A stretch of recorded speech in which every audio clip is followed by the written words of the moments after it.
এই যে আমরা মাননীয় প্রধান উপদেষ্টার কাছে সুনির্দিষ্টভাবে আগামী জাতীয় সংসদ নির্বাচনের জন্য ডিসেম্বরের আগে একটা রোডম্যাপ অবশ্যই আমরা চাইব, যাতে উনি ক্লিয়ারলি জাতির সামনে যথাযথ প্রক্রিয়ায় উপস্থাপন করেন, যাতে জাতির মধ্যে যে একটা অনিশ্চিত অস্থিরতা ভাব আছে এবং রাজনীতির মধ্যে একটা স্থিতিশীলতা আসে, অর্থনৈতিক কর্মকাণ্ডে যাতে একটা গতিশীলতা আসে, সেগুলো লক্ষ্য রেখে আমরা বলবো যে এটা যথেষ্ট সময়।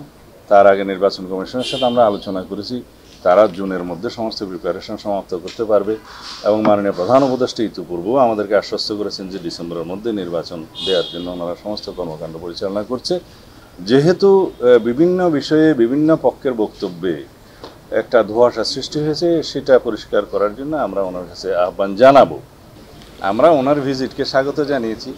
উনি যে সমস্ত প্রসঙ্গে কথা বলেছেন ভারতের মাননীয় প্রধানমন্ত্রীর সাথে, সেগুলো যথাযথ বলে আমরা মনে করি। এগুলো বাংলাদেশের মানুষের প্রাণের দাবি, এ সমস্ত বিষয়ে আলোচিত হয়েছে। সুতরাং আমরা বলেছি যে তার আলোচনাটা জাতি গ্রহণ করেছে, আমরা সেটাকে সাধুবাদ জানিয়েছি। এখন যে কোনো ব্র্যান্ডের পুরাতন এসি বদলে নতুন ওয়ালটন এসিতে উপভোগ করুন 25% ছাড়। বিষয়টা তা নয়, সংবিধানের মূলনীতি এবং রাষ্ট্র পরিচালনার মূলনীতি বিষয়ে কথা বলছি, কিন্তু অন্যান্য বিষয়ে আমরা যে সমস্ত প্রস্তাবনা দিয়েছি তা কি 2001 থেকে 6 সালের সংবিধানের উপরে ব্যাপক সংশোধনী আনি নাই?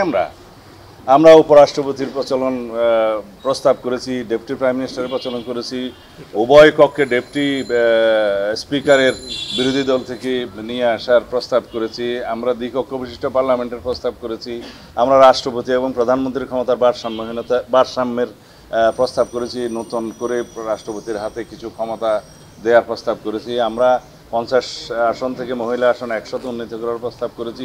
ইত্যকার অনেক রকমের আমরা প্রস্তাব করেছি, যেটা গণতান্ত্রিক সংস্কারের মাধ্যমে রাষ্ট্রে 3টি অঙ্গের মধ্যে একটি ভারসাম্যমূলক ব্যবস্থা প্রতিষ্ঠিত হবে। এটা বলা হয় অনেকগুলো মামলা দিয়ে, যেমন জাস্টিস খায়রুল হক সাহেব যে 5th অ্যামেন্ডমেন্ট বাতিল করেছেন, সেই 5th অ্যামেন্ডমেন্টের বিষয়টা হচ্ছে যে সুপ্রিম কোর্টের কোনো প্রেসিডেন্টের মাধ্যমে নতুন ল ক্রিয়েট করা যায়, cannot abrogate the existing provisions লেজিসলেশনস, সেটা যতক্ষণ পর্যন্ত পার্লামেন্টে আবার গৃহীত না হবে। যেমন ত্রয়োদশ সংশোধনী বাতিলের রায়, যেটা জাস্টিস খায়রুল হক সাহেব দিয়েছিলেন, যেটা এখন চ্যালেঞ্জটা এখনো রিভিউতে আছে, সেইটার ভার্ডিক্ট পাশ হওয়ার আগেই এটা গত ফ্যাসিস্ট সরকার 2011 সালের সম্ভবত জুনে এটা পঞ্চদশ সংশোধনী তারা পাশ করে, সেটাকে আমরা বলি যে এটা আনকনস্টিটিউশনাল।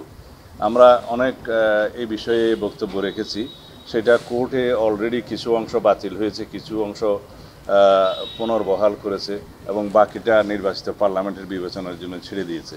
তো তার মানে কি, বাকিটা পার্লামেন্টে বিবেচিত হবে। তো এখন যারা মন সিনেমা হলের মামলার মধ্য দিয়ে কিছু সংবিধান বাতিল করে দেয়, যারা অপূর্ণাঙ্গ জাজমেন্টের ভিত্তিতে সংবিধানের পরিবর্তন করে একটা একনায়কতান্ত্রিক সিস্টেম করে, এগুলো অনেক কিছু আওয়ামী লীগের সময় হয়েছে।